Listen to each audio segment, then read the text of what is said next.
Hello there students, welcome to the physics exam preparation series.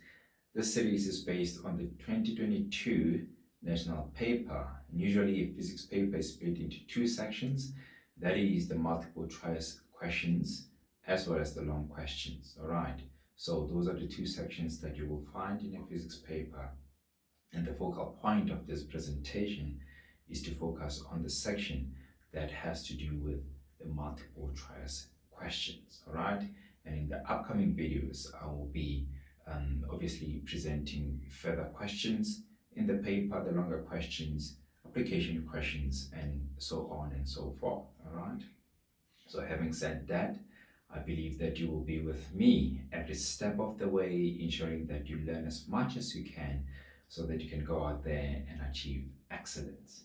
All right, so let us start with the very first question and the multiple choice questions. Take a look. Okay, before we answer the question, I would like to advise you to use highlighters in your exams. Why? Because highlighters are tools that help you to be highly alert. All right. So if you are definitely in possession of highlighters, you are in a better chance to really know what is important. You help your brain to filter out in the question the keywords, the concepts, and definitely connect them to arrive at the correct solution. All right.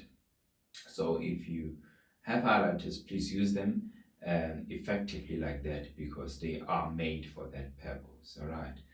Okay, so in question 1.1, we are asked to choose the correct combination of scalar quantities.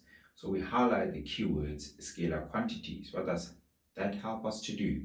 To recall the definition of scalar quantities as well as the examples that correspond to that definition. What are scalar quantities?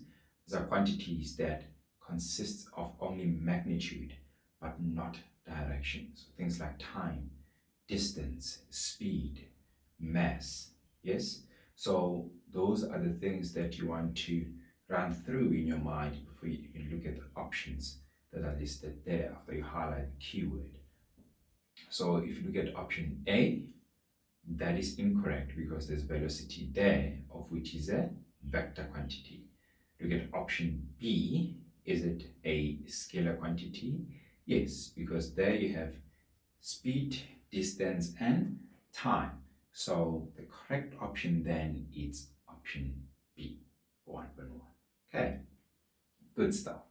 Let us go to 1.2. All right, so in 1.2, we are asked to talk about acceleration due to gravity on some planet. Let's call it planet X in comparison to planet Earth. All right, so we highlight the keywords acceleration due to gravity, and there's an equation that is contained in the formula sheet that describes what's happening with gravitational acceleration, or how we define it in terms of variables and other quantities. And G is the universal gravitational acceleration, M is the mass, of course, and R is the radius. So this relationship gives you gravitational acceleration. Okay, so what is the condition, or what are the conditions of this planet X? The mass of planet X is equal to 2 times the mass of planet Earth. The radius of planet X is equal to half the radius of planet Earth. Right? Okay, so now what are we going to do? We're going to take these guys into the equation and see the gravitational acceleration on planet X will now be equal to G will remain there, it's constant, and we have 2 me over a half re, and we need to square this guy. Okay, then we get 2g me over re square over 4, which is equal to 8 gme over re square. What does this give us? gives us the gravitational acceleration on Earth, and therefore this is equals to 8 GE, which corresponds to option D. So this takes care of 1.2. Let us go to 1.3. 3, there we are dealing with vertical projectile motion. Okay, you can even sketch the scenario if you want to.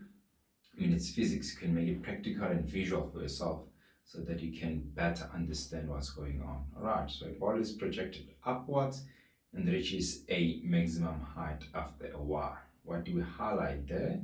The ball is projected upwards, but also ignoring the effects of air friction.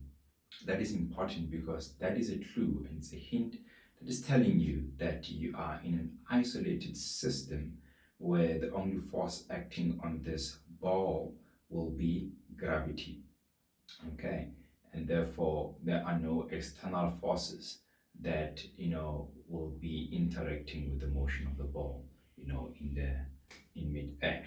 So now we are asked to talk about acceleration and total mechanical energy. So here's the ball, it's projected upwards and then it reaches its maximum height after a while. Let's call that after a while, meaning change in t. Okay, what is happening to the acceleration of the ball as it is ascending or as it is going up to the maximum height? G remains as 9.8 meters per second square, assuming that the situation takes place on Earth, right? That is the gravitational acceleration. Definitely it is a constant, doesn't change, and it is vertically downwards. What about the mechanical energy? Okay, the initial mechanical energy will be equal to the final mechanical energy because of the fact that we are in an isolated system. Therefore, the law of conservation of mechanical energy applies. So they will be equal, and the initial acceleration will also be equal to the final acceleration. In other words, at the maximum height, and therefore the correct option there is option A. All right, good. Let's go to 1.4. Right, so question 1.4, we are given a scenario where a car is in motion but at constant velocity. Is that important? Yes, we highlight that. So constant velocity implies that acceleration is equal to 0. And you recall that F net is equal to ma. So if a is equal to 0, then F net is equal to 0 newtons. Okay, meters per second squared. So there is no net force acting on the car. However, we are given the fact that there's constant frictional force. Do you highlight that? Yes, and the fact that there is frictional force, we need some sort of power to still keep the car in motion. All right, the frictional force is constant, doesn't change, meaning that the surface is the same throughout the motion, and therefore will the power change? No, the power will remain constant, and that corresponds with option D. And remember that power is equal to the rate at which work is done, and work is force times the displacement and cos of an angle theta between the force vector and the displacement vector over time. So if you take this as a frictional force, we're going to have cos of 180 degrees. So this would be a negative, but power is always a positive quantity. So we take the absolute value of that.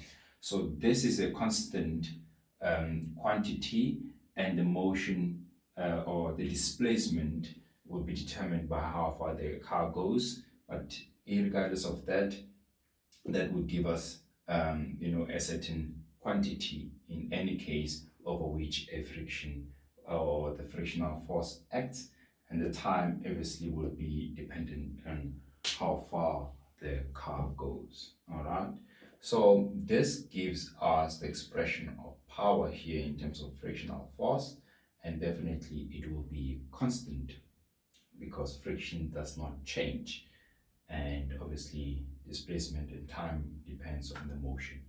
So yeah, this takes care of question 1.4. Good stuff.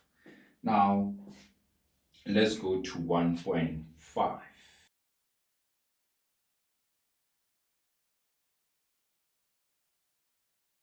Right, so 1.5 contains a pulley system, and there are two blocks there, X and Y, and points P, Q, R are indicated on the surface of the table. Right, we're asked to consider three statements and choose which one or which ones are true, okay, and select the corresponding option out of the four that are given. All right, statement one is definitely not true because point Q is equidistant to P and R. In other words, it's the midpoint there. And we have the same surface. Coefficient of kinetic friction mu K is constant. Therefore, work done is equal between Q and P and R and Q, sorry.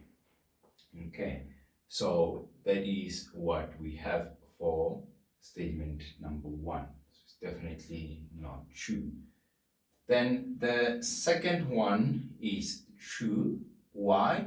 Because when you cut the cord at point Q, what then happens? You decrease the velocity, okay? And these two quantities, momentum and kinetic energy, they are defined by mass and velocity. So if you decrease velocity, you decrease these two quantities, okay? And again, friction is still present. The pulling force from block Y is eliminated. So the only force that therefore acts on block X is friction force, slowing it down, therefore decreasing the velocity, okay? Good. Option 3 is definitely not true because we said now previously that the kinetic energy will change, so therefore there's no way that mechanical energy will be constant. All right, good stuff. So what is the correct option then? It's option B. So let us go to the next question, 1.6.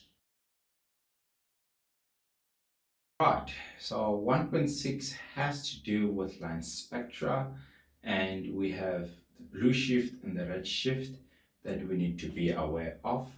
When you have a blue shift, the star is moving towards the Earth, right? So in other words, we have a high frequency and shorter wavelengths. If it is moving away, what is happening?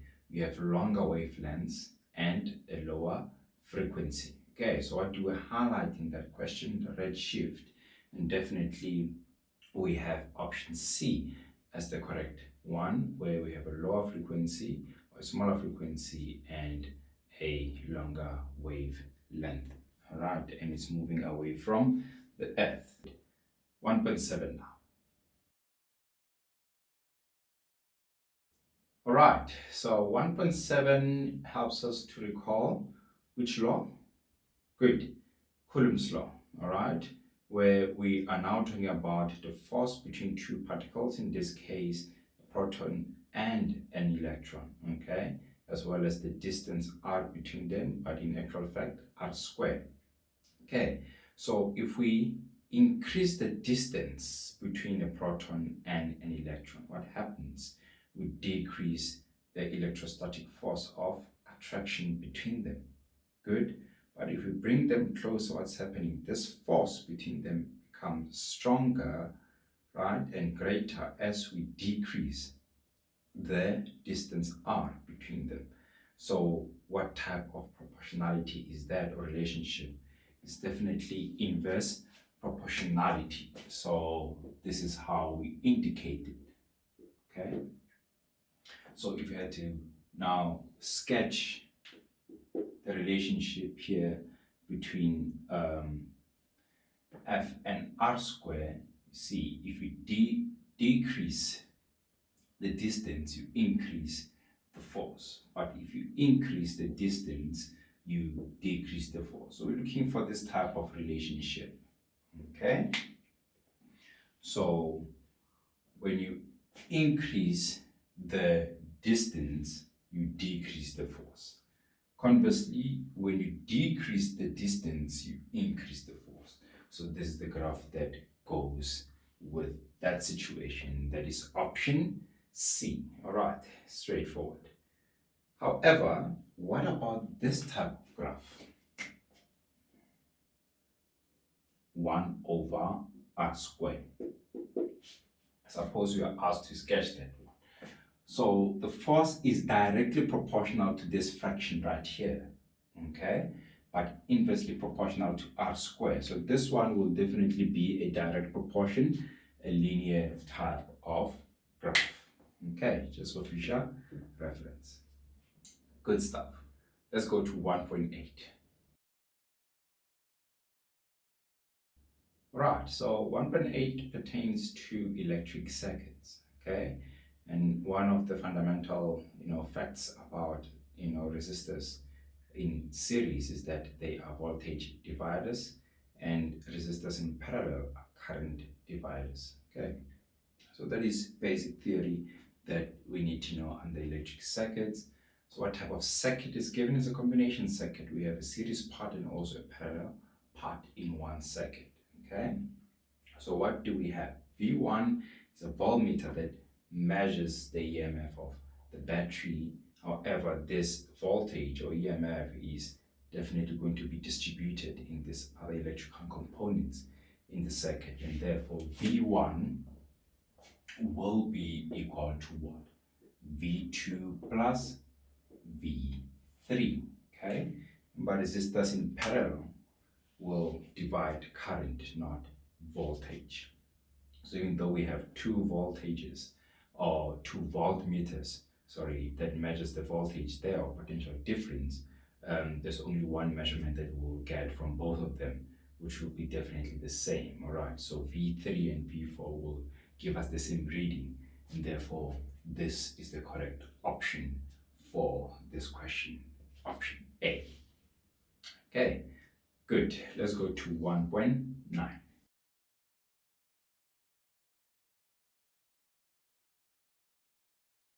All right, so 1.9 talks about AC generators, and of course there is where magnetic field is needed in terms of inducing an EMF so that we can generate electricity or produce current.